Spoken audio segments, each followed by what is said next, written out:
Hello सभी को राम राम दोस्तों, मैं सुरेश हमारे चैनल पे आप सभी का स्वागत करता हूँ। आज की हमारी कहानी है जो मैं शुरू करने जा रहा हूँ। बहुत समय पहले की बात है। द्रोण नगरी में 4 दोस्त रहा करते थे।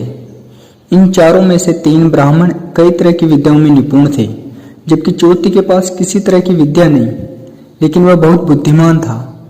चौथा दोस्त हमेशा अपनी बुद्धि का इस्तेमाल करके हर समस्या से बचने का रास्ता निकाल लेता था, जबकि अन्य दोस्त विद्यावान होते हुए भी समझदारी से काम नहीं लेते थे। एक दिन उन चारों दोस्तों ने मिलकर सोचा कि पैसा कमाने के लिए विदेश जाना चाहिए। वहां जाकर ही विद्या का लाभ मिलेगा और पैसे कमाने का रास्ता भी। इसी सोच के चलते चारों विदेश यात्रा पर चल दिए। यात्रा करने के दौरान एक ब्राह्मण दोस्त ने कहा कि हम में से सिर्फ एक दोस्त के पास विद्या नहीं है। ऐसे दोस्त को हमारी विद्या के कारण मिलने वाला धन नहीं मिलना चाहिए, वो घर वापस जा सकता है। इस पर काफी देर चर्चा करने के बाद दूसरा दोस्त इस बात से सहमत हो गया, लेकिन तीसरे दोस्त ने कहा कि ऐसा करना ठीक नहीं होगा। हम सभी बचपन से दोस्त हैं और अब यह फैसला लेना गलत होगा। हम जो कुछ भी कमाएंगे उसे 4 हिस्सों में बांट देंगे।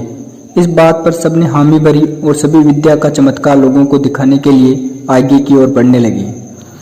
यात्रा के दौरान जंगल से गुजरते हुए उन्हें एक मरा हुआ शेर दिखा। सभी ब्राह्मणों ने कहा कि हम अपनी विद्या के चमत्कार से इस शेर को जिंदा कर देंगे। इससे हमें बहुत यश और कीर्ति मिलेगी। तीनों ब्राह्मण दोस्तों उसे जिंदा करने में लग गए, लेकिन चौथे बुद्धिमान दोस्त ने उन्हें ऐसा करने से मना किया।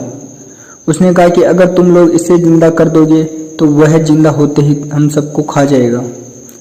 चौथे दोस्त के बहुत कहने के बावजूद तीनों दोस्त नहीं माने। उनमें से एक ब्राह्मण शेर की अस्थियों को समेटने लगा, तो दूसरा उसके अंग को और चौथा उसके शरीर में प्राण डालने की कोशिश करता रहा। तीनों को अपनी अपनी विद्या का इस्तेमाल करके देख चौथा दोस्त डर गया। उसने अपने सभी मित्रों से कहा, ठीक है, तुम लोग अपने मन की करो, लेकिन मुझे पेड़ पर चढ़ जाने दो। इतना कहकर चौथा दोस्त झट से पेड़ पर चढ़ गया। वहीं अन्य दोस्त मिलकर अपनी सिद्धियों और विधियों से बल से उस शेर को जीवित करने की कोशिश में लग गए। देखते ही देखते शेर जिंदा हो जाता है। शेर जैसे ही जिंदा हुआ वह अपने आसपास तीनों ब्राह्मणों को देखते ही उन्हें मार डालता है, जबकि पेड़ पर चढ़ा चौथा दोस्त अपनी समझदारी से बच जाता है। तो इस कहानी से हमें यही शिक्षा मिलती है दोस्तों कि विद्या के नशे में चूर होकर किसी काम को नहीं करना चाहिए। हर काम को करते हुए उसके अच्छे और बुरे दोनों परिणामों के बारे में सोचना जरूर चाहिए।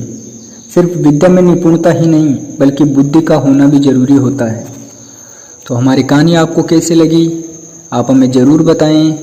ऐसी ही कई कहानियों से जुड़े रहने के लिए हमारे चैनल से जुड़े रहें। मैं जल्दी मिलूँगा, तब तक के लिए धन्यवाद।